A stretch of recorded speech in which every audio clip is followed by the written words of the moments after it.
This situation just keeps on getting worse. The View is still up and running with the ladies delivering their signature absurd takes, but they've been doing something different recently. While ramping up personal attacks on Trump and his cabinet picks, they've adopted a tactic that is hard to ignore. Say whatever they want, then slap on a legal note as a shield from accountability. It's become their go-to move to justify deliberate misinformation, and today we're covering their segment on Pete Hegseth, how they used the recent New York Times article to target all of Trump's nominations, and eventually made Sunny read a legal statement in the most passive-aggressive way. As always, make sure to subscribe and hit the notification bell for more videos just like this. As the controversial cabinet picks keep hitting, a 2018 email written by the mother of you-know-who's defense secretary pick, Pete Hegseth, has resurfaced.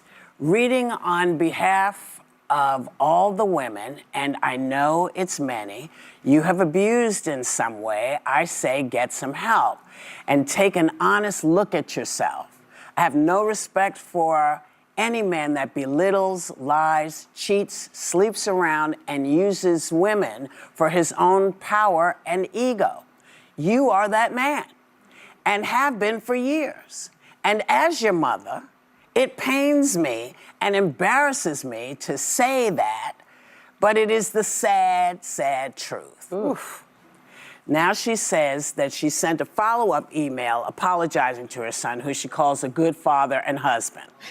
It's pretty low-hanging fruit to drag Pete Hegseth over a reprimand from his mom as if that somehow invalidates him as a person or his political views. I mean, who hasn't been called out by their mom at some point? Moms have a knack for putting us in check when we step out of line, and Pete's no different. It's part of being human. What matters is the substance of his arguments, not whether his mom gave him a verbal slap on the wrist. Using this against him feels more like a distraction technique than an actual critique. Politics is supposed to be about ideas and policies, not digging up personal anecdotes to score cheap points. If you have an issue with Pete's opinions, argue the merits of your case, but turning a personal moment into a political ammo is nothing short of gossip you see on TMZ. I don't have kids, but I think I could murder someone and my mom wouldn't send that email. That you have to take seriously. I've been upfront. I have grave concerns about Pete Hegseth as Secretary of Defense.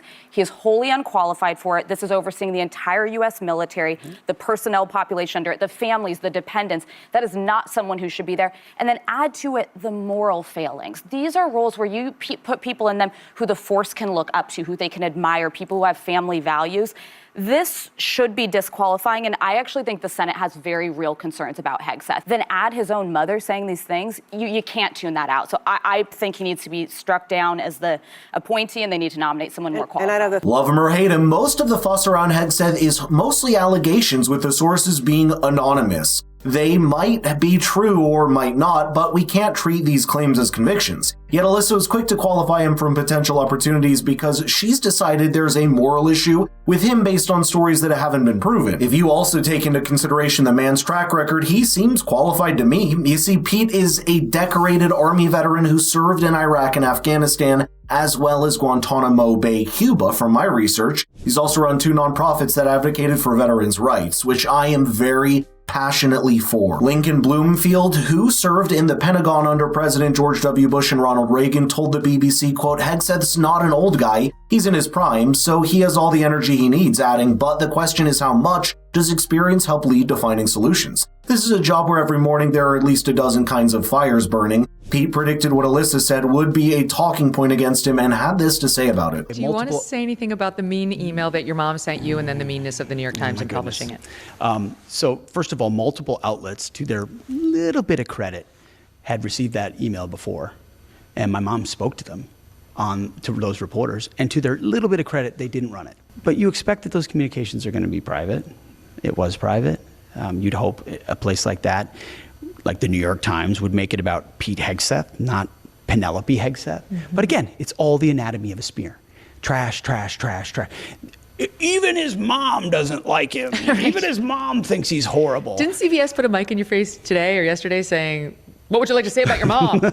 You said, I love her. I love my mom. I want to talk about something that I didn't see others touch upon, which is the Times running a hit piece on Hegseth based on a private email from his mother. One could argue that dragging a family matter into the public eye for the sake of scoring political points isn't just unnecessary, it's downright wrong. You see, everyone has moments with their parents that they wouldn't want plastered across headlines. Does that mean any of us should be judged on such moments? No, of course not. They even defended this move, saying, quote, "This is a piece of independently reported journalism published in the name of public awareness of the nominee to lead the largest department in the federal government," adding, quote, "We stand by it completely. It's also worth considering the hypocrisy here. Would the same level of scrutiny be applied to someone on the other side of the political aisle? Likely not. The move reeks of bias and desperation to discredit someone they disagree with politically, rather than engaging with actual policies or ideas. And it's not just Pete that they're doing this to, because The View used this opportunity to attack most of Trump's other nominations." So,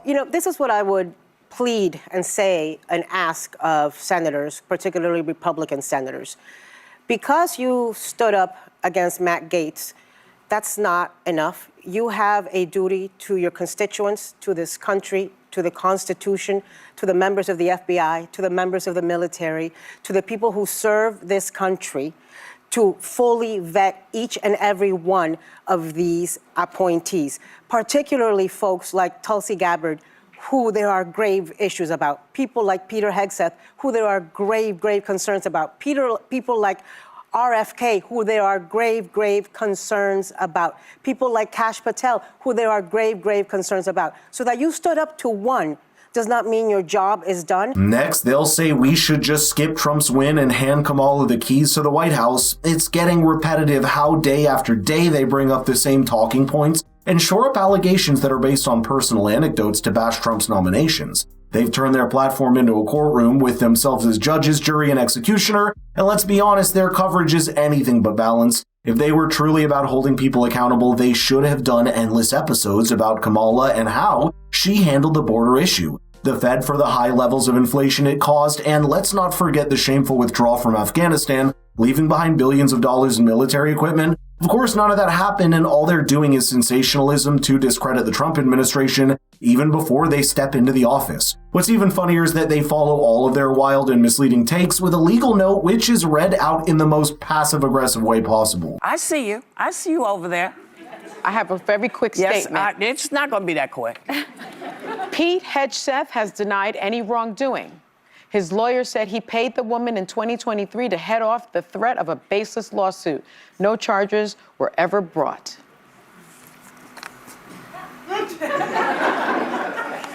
You rushed me for that? These legal notes are not just corrections, they are more like producers saying, please don't sue us, we didn't mean it, but also we kinda did. It's obvious they know exactly what they are doing. They push the envelope with their commentary knowing full well it's on shaky ground and then hide behind those carefully worded disclaimers. Also, let's not forget they read these notes. I've seen YouTuber apologies that are far more genuine than Sunny reading these statements. But I'd love to know your thoughts here, so let's get the conversation rolling in the comments down below. By the way, if you want your friends to stay in the loop, please share the video with them. Thank you for watching, and I'll see you in the next one.